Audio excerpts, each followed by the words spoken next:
Welcome to Old Testament Survey 1, the Books of the Law. This is Lesson 7 on the book of Deuteronomy.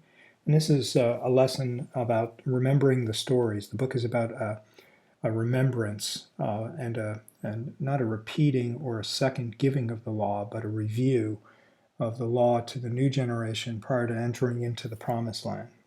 We've been journeying in the Old Testament Survey course from Genesis, the book of beginnings, from Adam to Noah, and then from Noah to Abraham, and then into the book of Exodus with the story of Moses and the exit out of Egypt and slavery, and into the wilderness as God builds the grouping of his people and the process of displaying his holiness and explaining his holiness, really, in the display of his holiness. And then in Lesson 6, we looked at the book of Numbers and the story of Israel in the wilderness, how Israel turned an 11-day journey from Egypt to the Promised Land into a 38-year wandering in the wilderness, and turned victory to defeat, turned promise into problem.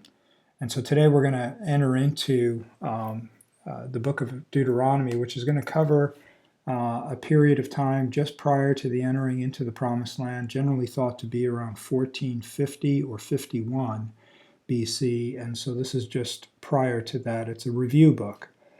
The structure of Deuteronomy is written around the recounting of Moses' words spoken to Israel on the east side of the Jordan River, just prior to them entering the Promised Land. While the title implies a second law, Deuter, this book is really a restating of the law or repeating of it, the same law that's given in Exodus and Leviticus. But the audience is different. The audience that is now hearing it is the new generation, as we heard in the book of Numbers. The old generation of 601,730 are now have been replaced by the new generation that has been born in the wilderness and is now ready to enter the land. The first generation rebelled at the promise, and the second generation, the 603,550 that have replaced them, are now ready to receive the promise of the promised land. The book can be looked at in three kind of maybe overview titles, but there's a specific structure to the book of Deuteronomy. So it's a review of past failures, but these are done in discourses. And the first discourse by Moses, there's a total of 5 discourses. The first discourse goes from chapters 1 through 4, and that's a review of past failures. Then there's a repeating of the law, or a review of the law, and that's done in the second discourse by Moses from chapters 5 through 26. In that, the essence of the law is going to be given, as well as the 10 Commandments are going to be reviewed. And then there's a renewal of the covenant, and that's actually the fourth discourse. The third discourse will be a review of blessings and curses, and that's in chapters 27 to 28. And we'll go over those blessings and curses. And the fourth discourse, chapters 29 through 30, is the renewal of the covenant and actually entering into the Palestinian covenant, where God literally says to them in chapter 30, verse 15, he sets before you life and death to choose. And the fifth discourse is the Song of Moses, as well as the recording of his death in chapters 31 through 34. So that's an overview of the book. Well, if we look at the review of past failures, why review? What's the point of looking back? I thought we're told as we live our lives to never look in the rearview mirror, that if we live in the past, we'll be stuck in the past. But God uses remembrance for a specific purpose and a plan, and the purpose and the plan of reviewing past failures is so that we don't repeat the same mistakes. Now, that rings true because we do use history. Those that do not know history are doomed to repeat it. And so that's kind of a view and a saying today. So we could look at this today and say, okay, well, let's look at the failures of Israel, but we could also look at the failures in our lives and use them as reminders of mistakes not to repeat in our life. So the objective here in Deuteronomy is that the next generation not make the mistakes of the previous generation. What were those mistakes? Well, if you remember in Numbers, there was complaining, Complaining led to criticism. Criticism led to outright rebellion. And that rebellion was at its heart a question of who's in charge, who's sovereign over their lives. Is God in charge? He's the one directing and guiding the Israelites through the wilderness to the promised land. But as he brought them to the promised land, they decided to see the circumstance of the giants in the land rather than the promise of the land flowing of milk and honey. And so they rebelled against that. They would not follow what God had told them to do, and judgment came into play. So an unwillingness to follow God ultimately leads to judgment. And remembering, too, in the process of looking at our past, we can see in Numbers the times when God's protected them and delivered them, particularly from their enemies. But remember, they're complaining about food or lack of food, and literally it rains meat and bread. Remembering the times when the enemy is stacked up against them and God told them not to worry, and he's delivered them from them. They also look back at the lessons of idolatry and pagan worship, and the times when other gods are brought into the camp and are told to be worshipped or intermingled, and we look at this as compromise, and we can see the judgment that's brought on that. So the aspects of remembering are to look at the things that have failed in the past, either for us or for those around us, specifically as it relates to the relationship with God. And then also look at the things that God has done in their life as evidence of his care and concern for us, so that we can remember those in times when we're hoping for God's intervention or waiting on God's intervention in our lives. We can remember the time when he's actually intervened. And we can rest in that and trust in not blind faith, but a faith that's built on a relationship that has real evidence of the trustworthiness and the faithfulness and the power and the ability of God to deliver on his promises.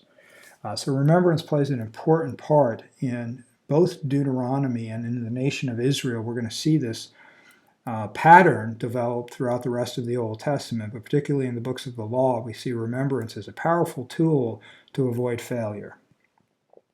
We also see a renewal of a reminder of the law. And so what's the point of renewing the law? Well, first let's look at the essence of the law, which is captured in Deuteronomy 6, verse 4 through 5. And this is known as the Shema. And the Shema is recited twice daily, when you lie down and when you rise up. And it says, "Hear, O Israel," the Shema is the word "hear," the first word in this verse. "Hear, O Israel, the Lord our God, the Lord is one. He declares himself to be one. He is one God. There is only him. You shall love the Lord your God with all your heart, with all your soul, and with all your strength." So the commandment and the summary of the law, and Jesus will later add to the Shema, "and you'll love your neighbor as yourself," this encapsulates the summary or the essence of the law, is a requirement really for an exclusive relationship between God and his people. God wants all of them, and he doesn't want to share their affections with others, particularly not just because he's a jealous God, because he desires us, because he's made us, but also because relationships with other things that we idolize tend to not be good for us. They tend to take us into places that are harmful for us or hurtful to us. And so God is looking out for us in this exclusivity of relationship, and he uses the law as the reminder of that. And if you were to look at and review the 10 Commandments, you would see the essence of what he says here, that if we're recognizing the Lord, our God is our Lord, and the Lord is one, that there's only one God or Lord in our life, and that we love him with all our heart and with all our soul and with all our strength, that if we're living that in our lives, if Israel is living that in their lives, then they are not just being obedient to God, but they're behaving in a way in relationship with God that is best for them, that is fruitful for them, that will cause them to prosper. And actually, God lays that out in the third discourse through Moses. He lays out blessings and curses and the consequence of our actions. And we could see in those consequences in chapter 28 and 27 that you see a list of blessings here, that if you follow the choice that God has placed before us, and Israel specifically, that the cities and farms will be successful, they'll produce many children, large crops, plenty to eat, work will be successful, the enemies will be defeated, will be God's special people. It will rain when needed, money to lend to others, leader among nations, nations will be wealthy. Now, a note on this is that this covenant and these blessings are specific to Israel, but we have similar promises made to us throughout, because God's consistent in his care for his people. We have similar promises. But this is specifically to the nation. You could see that on the curse side. If you looked at the bottom of the list, you would see that the nation will have to borrow money, the nation will be a weak follower. So if this promise were to be to you, it doesn't necessarily make sense that you as a nation would have to borrow money. So you'd have to change the promise to you as a person would have to borrow money. Now, the principle may hold, and the principle may be sound and found in other promises. But this is being directed to the nation because the nation is being held into account in its relationship with God. That occurs in chapters 29 through 30, where God sets before them the choice to choose him, to choose life and death before them. Life meaning the life that he gives them in the leading of their lives, and with him as sovereign ruler over them. Death meaning the judgment that comes either through the consequences of their choices or the actual intervention by God as a result of their rebellion and disobedience. So he wants his people, who he's called out to be his special people, to be a light to the world, to testify to the world of his goodness and his greatness, of his existence to the world, that in an evil world that has fallen by its sin nature, he's planted a light in Israel. He's about to plant that light in the land that he promised them. But he wants them to be the light, to live as he's instructed. And so he will bless them when they do that, and he will curse them when they do not, because they are representing God to the world. And so that's the challenge of the covenant, which is laid before the people and they accept it. There is a renewal of the relationship between God, kind of like a marriage covenant that's being renewed. Vows are being renewed, but this time there's a new set of people that are accepting those vows, and they are agreeing to the promise that's been made for entering into the land. The book of Deuteronomy ends with the fifth discourse, and that fifth discourse is the Song of Moses, which is a celebration of who God is, as well as a lamenting of the people in their actions if they're going to turn their back on God. But Moses is in general celebrating the deliverance from slavery, and he's using song here as a method and a mechanism to review and repeat and restore the blessing to the nation. Joshua is now appointed the leader. Moses, because he struck the rock and misrepresented God as a leader, is not able to enter into the land. And so that misrepresentation has caused judgment in his life. He's allowed to see the promised land. He's delivered them from slavery and bondage through the wilderness journey. It has now been a long 40 years. And he is now ready to die, but he wants to see the promised land, and he blesses Joshua as the newly appointed leader who will lead them into the land and into a nationhood. And with that, we end the books of the law, the fifth book, the second telling of the law, Deuteronomy, and we enter into a review period next week as we'll cover the books of the law from a big picture. The idea of God addressing all of humanity at the start in Adam and its origin, humanity's origin. He'll cone down through Noah to Abraham to the story of the relationship with his people, Israel, through the patriarchs of Abraham, Isaac, and Jacob. He will then follow that story of his people, his chosen people, with a chosen promise that a seed will be delivered. And that seed in the promise is consistently discussed from Adam through Noah to Abraham to Moses. And that seed and that line of tracing will carry forward through to David, the king of Israel to come. and then ultimately to Jesus Christ. And so the point of the nation will be not only to be a light to the world, to demonstrate what a relationship with God looks like, but also to deliver the one who will be the deliverer for all mankind and fulfill the original promise of God in Genesis 3, that God is a promise maker and a promise keeper, and he's going to overcome the issue of sin. And so the books of the law trace the genealogy and the lineage of those through which that promise has been made and been kept. And that promise will be fulfilled through the nation that's about to take its residence in the land that it was promised. I look forward to that review with you next week.